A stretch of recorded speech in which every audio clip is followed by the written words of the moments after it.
কেউ একজন বলেছিল ডিমেরও এক্সপায়ার ডেট হয়। হ্যাঁ, ডিমেরও এক্সপায়ার ডেট হয়। এখানে দেখেন 11/10/2025 তার মানে অক্টোবরের 11 তারিখে ডিমের হচ্ছে এক্সপায়ার ডেট। শুধু ডিম না, এখানে প্রত্যেকটা পণ্যেরই এক্সপায়ার ডেট আছে। আর শুধু ডিমের এক্সপায়ার ডেট না, এখানে ডিমের গ্রেডও আছে। ই গ্রেড পর্যন্ত ডিম পাওয়া যায়। আর এই এক খাঁচি ডিমের দাম হচ্ছে বাংলাদেশী টাকায় ৳265 বা ৳70, যেটা মালয়েশিয়ার রিঙ্গিত হচ্ছে ৯ রিঙ্গিতের মতো। তো যাই হোক, আমরাও চাই যে আমাদের বাংলাদেশটা ঠিক এতটাই উন্নত হোক, অন্তত ডিমের গ্রেডটা না থাকুক, কিন্তু ডিমেরও যেন এক্সপায়ার ডেটটা থাকে। আমরা তো এটা আশা করতেই পারি আমাদের বাংলাদেশের কর্তৃপক্ষের কাছে। তো যাই হোক, এখানে হচ্ছে ডিমটা আমি সুন্দর মতো ধুয়ে তারপর ফ্রিজে রাখবো। কারণ দেখা যায় যে ডিম ধুয়ে ফ্রিজে রাখাটাই উত্তম মনে করি আমি।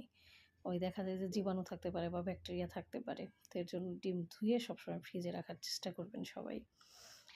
আর দেখা যায় সেদিন আমরা 99 এ গিয়েছি, ডিম পাইনি। মূলত ডিমের জন্যই যাওয়া হয়েছিল। তারপরে হচ্ছে শরীফকে ফোন দিয়ে বলা হয়েছে যে, "শরীফ বাসায় আসতে ডিম নিয়ে এসো।" কিছু, কিছু সময় এমন হয় ২ ভাইয়ের ১ ভাইকেও বলতে হয় না যে, "বাসায় ডিম নাই, ডিম নিয়ে এসো।" এও ১ খাসি নিয়ে আসতেছে, আরেকজন আরেক খাসি নিয়ে আসতেছে। আবার এমন হয় কিছু, কিছু সময় যে ফ্রিজে ডিম নাই অথচ কেউ আনতেছে না বা কারো মনেই নাই যে ডিম লাগবে বাসায়। তো এই হচ্ছে অবস্থা। আর আসলে মধ্যবিত্ত ফ্যামিলিতে দেখা যায় যে ডিম ছাড়া আসলে কোনো ওয়ে নাই। রান্না করতে একটু দেরি হইলেও বা বাসায় তরকারি একটু কম আছে, দেখা যায় সেই ক্ষেত্রে ডিম দিয়ে চলে যায়।